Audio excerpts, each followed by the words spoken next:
everyone. Thanks for coming. My name is Ferran. I'm the CEO of Pierces Technology.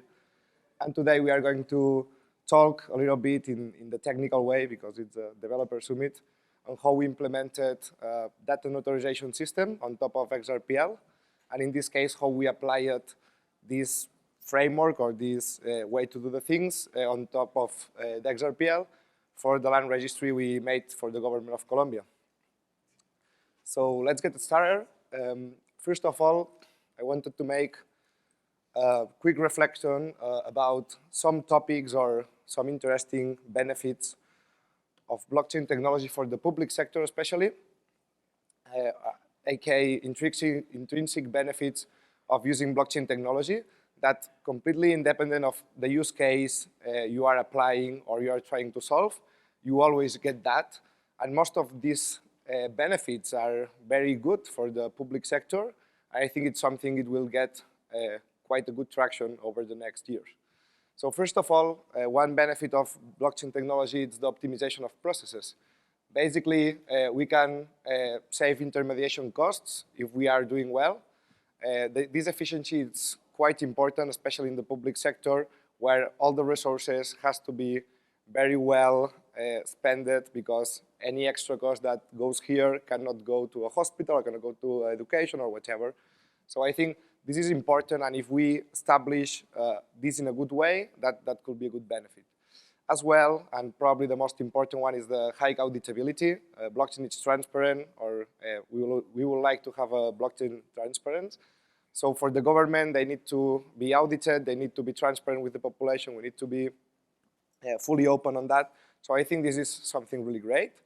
As well, the zero downtime that blockchain provides, as long as we have one node app, this data is available. So it can be a very interesting and resisting solution for some attacks that may happen, or even normal human errors or accidents that may happen, to have very important data that it's public, available every time, thanks to the zero downtime. So that's some benefits we have. Very similar with the intermediation efficiency, we have the save on servers, that it's actually very good as well. Instead of holding a full chain, and this is why I'm super optimistic and supporter of the public blockchains mainly, you can just pay for the usage you are having, and you don't need to hold a bigger infrastructure that is already held by people who is already incentivized for that. And in some cases, even it's not even worth for them. So you are using a service, with any cost or with a very low cost. So that's also a good stuff. Apart from that, we don't have a need for backups for all this public information that we store here. Everyone who has a ledger has a copy of that. So it's quite also a very good, secure way to store some of this information. You don't need, again, extra cost systems doing all this stuff. And finally, there is high security against hacks. In this case, XRPL, I think, at some point has held more than 100 billions of value. So if they didn't hack that, I don't think we'll hack a certificate or any piece of paper. So having all these statements clear, before starting, let's go and see the topic that we are going to talk today, which is data notarization on top of blockchain technology. So first, let's see what we are doing and why we are doing that. The use case is quite simple, really familiar. Well, probably most of you here are familiar with NFTs, so the process is quite similar as well. The process consists on, first of all, registering documents by generating a hash of the content. We want to register the integrity of this content to make sure that it cannot be modified and it remains unique and with the same value over the time.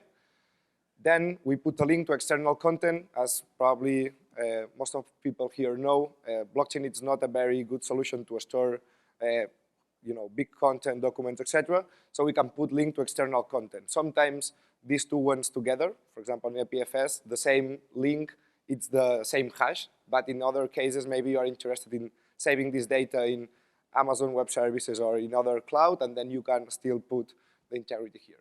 And then the most important part is indexing relevant data. So for example, if you want to register a land adjudication, There is a lot of documentation generated around that, and there is a lot of critical information that can be there. But the most important point that blockchain can hold, it's the basis, like one people has been adjudicated this piece of land in this resolution, and this is his ID. So even if all this documentation gets lost, it can be generated again. But we can make sure that the basics, or the most important part, it's transparent, it's recorded, and it's available. So basically, we have these three parts: metadata, links, and hashes, and all this, it's going to a pack that it's going to be registered in the blockchain. How we register that? We have 2 points. We have one point that is the register account, that sometimes in a more decentralized way could be not very relevant, but in a more centralized way or in an institutional way, it's important to see who registers that, because anyone can fake in a public way these things. So we will take in account where, who sends that and where it sends that. This information can be stored in a normal account. So this account acts as a register, and we can just check and make search over these accounts and see all the registers. Or this information can go to a token, for example, if it's something transferable. That basically this is an NFT. It's a token with information attached, in this case, a link to an image. So it's like both of the first ones. In this case, we are trying to expand this simple idea of the NFT of having one token and registering one image. So we can have one token or one account, depending the use case. In this case, these adjudications are not transferable. So there is no need to use a token if you don't need to transfer that. And then there is far more documentation and far more data apart from the link that needs to be attached here. So we are just amplifying this part. And we are doing that to keep a verifiable history about the ownership of the content, who belongs to who, and the integrity of the content, what says at some concrete time or concrete date. Why we are doing that? Step by step, really easy. We are generating a hash of the content, so it can be publicly verified. Every time we are going to go through this document, we can just pass it again through the same system, and if the hash is the same, it's valid. It's the same that the day has been registered. We link external content to keep this content transparent and accessible. In this case, IPFS is quite good on that, because the same content link, it's the same hash. So it means you get both in two, the same download you are doing from the IPFS, it's the same content that you registered.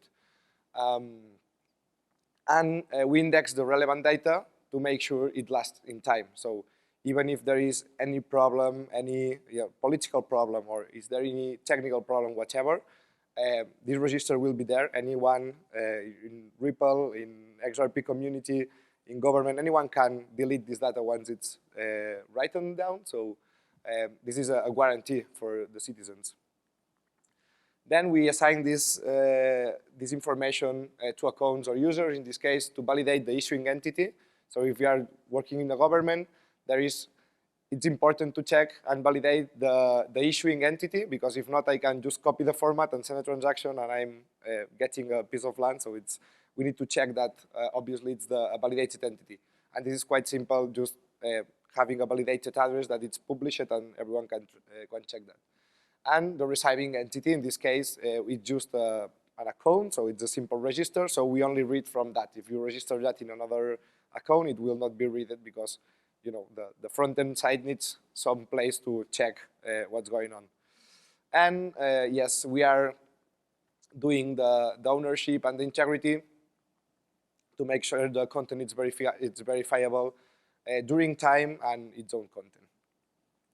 So yeah, that's pretty much about blockchain notarization. And for doing that, we have 3 tools that we are using for that. The first one, obviously, it's the blockchain itself, that it's used for record the key information in a transparent way, in an immutable way, and in a secure way. Then, in this case, we can use IPFS or other storage system. In this case, we use IPFS for storing documents that can be anonymous, that can be decentralized, and that can be encrypted, not always. And then the accessibility. That's the most important thing, I think, in my own opinion. I think the technology is quite good and can solve many use cases, but it's not usable. Even the NFT that right now, it has become massive and a lot of people is using that, it's still not very usable for everyone. So for example, the land registry we made, was for people that has been moved from rural areas that probably doesn't even know or heard any time about blockchain. But they have a smartphone and they know how to scan a menu in a restaurant. So if you have QR codes, which are quite more usable or well-known than blockchain itself, then we can make this technology available to all these people without even knowing that they are using this technology. And that's I think the critical point we get here. So basically we built a simple explorer. We will check it right now. And this QR code is a link to this explorer with the hash and all this stuff that people doesn't want to manage. So then you can just see that this is verifiable. I can share it with other people. I can just send the links. And it's the usability part that make it available. So let's go first building really quick a notarization system on top of XRPL ledger. And just after that, we'll see how we applied that with the government of Colombia, which is like the really intuitive. So the first part you need to do is define the network you want to use and the format of the data. In this case, there are 3 types of blockchains you can use mainly. As I already said, I'm really supporter of the public blockchains because if you are storing data by your own or in a private way, it's mostly the same that if you are using a database or if you are doing another system and it doesn't get the same guarantees. But if you register data in the public XRPL ledger, anyone can interact there or can modify this data. So we are sure that this is useful. But sometimes the permissioned blockchains as well could be good if you have different actors, let's say 5 or 10 actors that wants to share some common data, but not with everyone. There are private interests, for example, but they need to share some data. Instead of integrate all their different databases, they can just use a permissioned ledger to interact with each other. In this case, obviously, it's a public use case, so we selected the public blockchain. Well, this is like the main points. The public blockchain is distributed, decentralized, immutable, transparent. Actually, all of them are distributed and immutable, but only the publics are decentralized and transparent as well. Once we have that, let's go for the first point. Let's record these 3 parts of the information. It's quite simple as well. We generate a hash, we link external content, and we index relevant data. In this case, well, this is a very simple example, but the relevant data or the content of just registering, for example, in this case, a flag of Costa Rica, it's like just an image. What registry is the name of the document, the file size of the document, and the stamp. So actually the stamp is in the blockchain as well. But we can put some more interesting information if we want to record that. So this is a JSON format just embedded in a transaction message that can find that. Also, we have the hash of the content. In this case, we have the hash here and the external content, which is the IPFS ID. In this case, we don't need even the hash because the IPFS ID is the hash as well. But in some other implementations, you can have one storage system and one other system for hashing the information. Okay, so this is even how it looks like in the Chum wallet when you are trying to register that. And then we have an account where is this recorded, which is the valid registration, or at least the point. We need some point to search this information. We cannot scrap like all the ledger. So we will read all the transactions from a destination account. And in this case, the source, it's not relevant because it's public and decentralized, so anyone can use that. But with the government will be important. Okay, let's select the storage. Quite simple as well. We will use IPFS in this case. Probably most of you know IPFS here, but basically IPFS, Interplanetary File System, it's a system that aims to connect all the computing devices with the same file system. So it's a high-performance block storage, and the content is addressed with hyperlinks, like the ones we have seen, that it's very useful because it's a hash as well. And yeah, IPFS doesn't used to work very well in the past, but thanks to the NFTs, there has been a lot of new services available and work there that it's right now far more useful than some years before. And one example here is Pinata, that it's basically a service that has created an explorer that allows you to find more efficiently and more quickly the content. And also it's a software as a service, and they make the pinning for you, and you can select, like, you can have multiple pinnings, so it gets more decentralized than if you are pinning yourself, because if anyone so if you just put into IPFS, anyone will pin your document and it will die. So you need a service like that, it's very useful. Okay, we have the network, we have the format, we have the storage. Key management, who writes transaction? In this case, we're implementing the public ledger solution. So a very good usability was Chum Wallet. So we implemented the software like that. It has a very good balance of usability and security. And it's also self-custodial. So okay, we have a wallet, and then the user experience, QR code. When we are registering all this information, I put this transaction embedded, and then I make another software, which is the Explorer part, that generates first the certificate, comfortable, usable, available, and secure. And if we scan this QR code there, I think, by the way, this actually works. If we scan that, we get redirected to an Explorer that basically says that, okay, this is correct, this is authentic, or this is not. In case if it's authentic, you can download again the certificate, you can download the file from IPFS everywhere in the world, and then you see the important data that you already registered. So yeah, quite simple, right? Let's go to apply that with the government of Colombia that has some more information on top of that. The three components will be actually the same. We will use blockchain in this case to register adjudications. I will explain a little bit which type of adjudications, because there has been some confusion in the past. So to make long story short, the government of Colombia has an entity specialized in making investigations and doing resolutions of adjudications for people that, mainly in the rural areas, that in the past has been moved due to political or any other conflict.